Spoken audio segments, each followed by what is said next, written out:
Boa noite a todos. Vamos fazer mais uma análise do fechamento do Ibovespa. Hoje é dia 30 de março de 2010.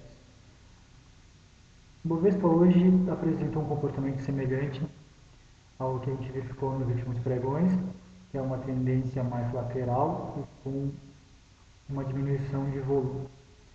Apesar do fechamento de ontem ter acontecido perto da máxima, hoje não tivemos uma força compradora suficiente para ultrapassar esse primeiro nível de resistência, né, desse range. O Ibovespa está trabalhando dentro dessa faixa de preço há alguns pregões.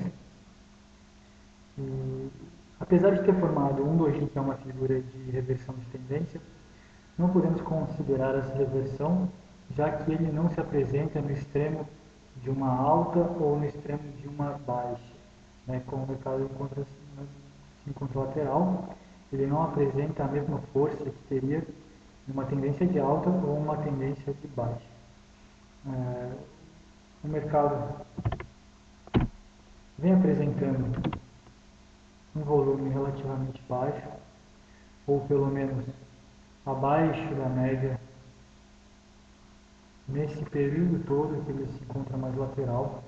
Olha só, a gente pode verificar aqui em 14 pregões, a gente teve uma mudança, uma alta de 0,11% do preço do Ibovespa, sendo que desses 14 pregões, a gente só verificou em um volume acima da média de 21 dias, que foi no dia 15 de março, que foi o dia de vencimento das opções série C. Outro fator que a gente pode analisar que mostra que o mercado está lateral são as bandas de Bollinger. A gente consegue verificar que as bandas estão fechando, o mercado chegou a testar a banda superior hoje, mas não conseguiu ultrapassar, o que mostra que essa tendência lateral pode continuar por mais um tempo.